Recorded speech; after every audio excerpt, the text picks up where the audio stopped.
ओम शांति। मुरली की कहानियाँ इस श्रृंखला के अंदर आज की कहानी है मोहजीत राजा की कहानी। एक राजकुमार था एक राज्य का, और वो राजकुमार शिकार पे अपने सिपाहियों के साथ निकलता है। बहुत अच्छा शिकारी था, इसलिए शिकार के पीछे भागते भागते वो बहुत दूर निकल जाता है। इतनी दूर कि उसके सिपाही उस पीछे रह जाते हैं और वो देखता है कि वो अकेला पड़ गया है, तो फिर वो वहीं रुक जाता है। जहाँ रुकता है वहाँ देखता है कि एक संत की कुटिया है और एक संत वहाँ योग में बैठे हुए हैं, ध्यान में बैठे हुए हैं। तो उसको प्यास भी लग रही थी, तो संत के पास जाता है और पानी मांगता है।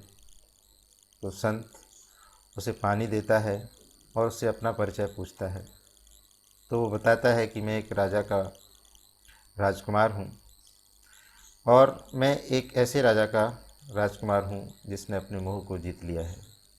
तो संत बहुत आश्चर्यचकित होता है और कहता है ये असंभव है, क्योंकि मैं यहाँ सन्यासी बनकर तपस्या कर रहा हूँ, फिर भी मैंने मोह को नहीं जीत पाया, और आप कहते हो कि आपके पिता राजा होते हुए भी मोहजीत बन गए हैं, मोह को जीत लिया है।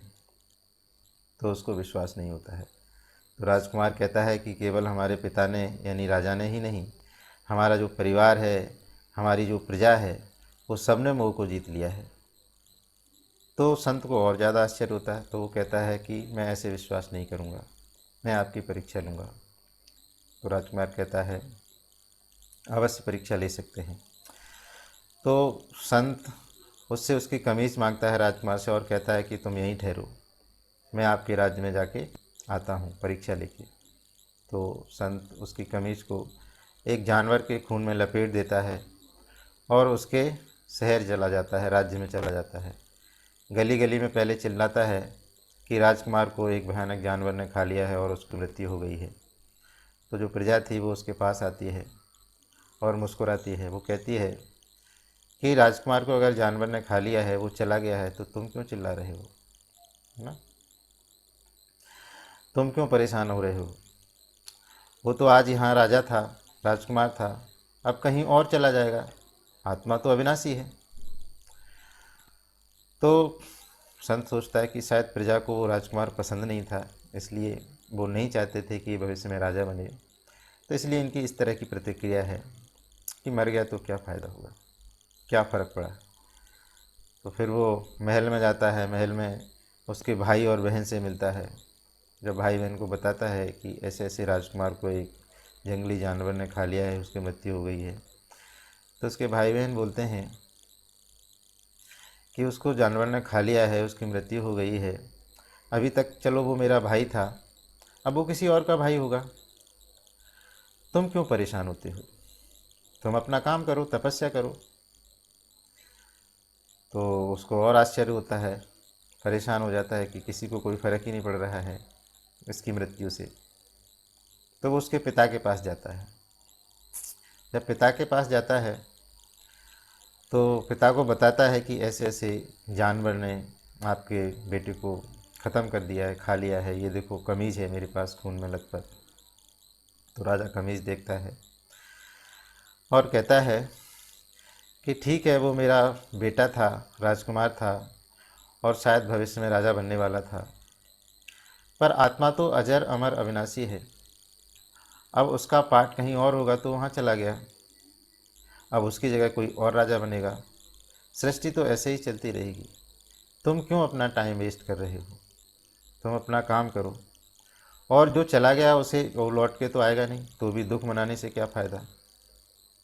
तो अच्छा है कि हम दुख ना मनाते हुए अपनी जो ज़िंदगी है उसको वैसे ही जीते रहें। बाकी परमात्मा की मर्जी है, और आत्मा तो अमर है, आज यहाँ तो कल यहाँ।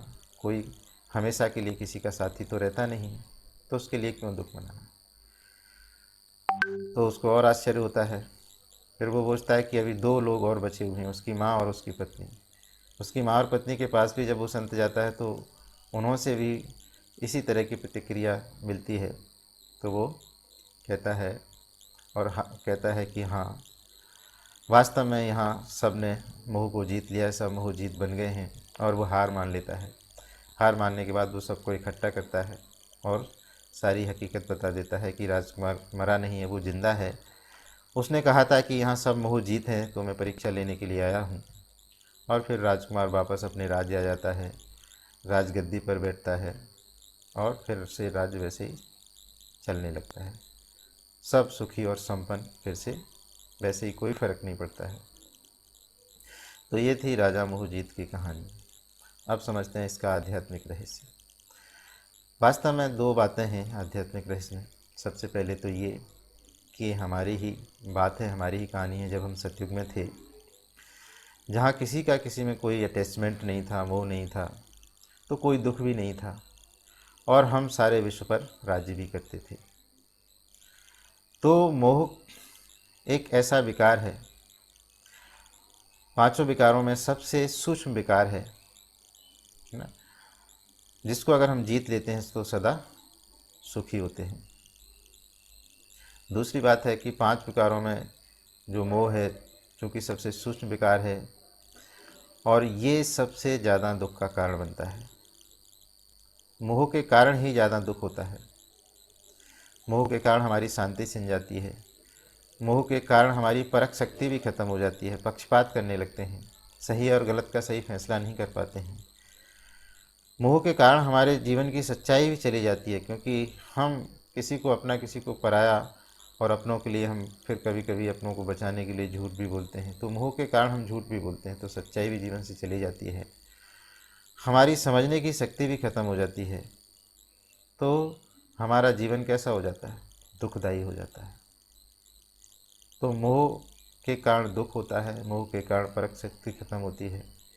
तो जो मोह को जीतेगा वही वास्तव में सदा सुखी भी रहेगा और इस विश्व पर राज्य भी करेगा। गीता में भी कहा गया है, आखिरी अध्याय में, 18वें अध्याय में, नष्टो मोह स्मृति लब्ध। आखिरी में मोह को जीतना है, क्योंकि कहीं ना कहीं मोह सूक्ष्म विकार है, समझ नहीं आता है, पर जीवन में दुख है माना मोह है। तो जो मोह से मुक्त होगा वो दुखों से भी मुक्त होगा और इस विश्व पर राज्य भी करेगा। तो इस कहानी से यही शिक्षा मिलती है कि हमें मोह पर विजय पानी है। ना हमारा किसी में मोह हो, ना हमारे में किसी का मोह हो। जो ऐसी मोह जीत आत्मा होगी वही सदा दुखों से भी मुक्त होगी और विकारों से भी मुक्त होगी और विश्व पर राज्य भी करेगी। अच्छा, ओम शांति।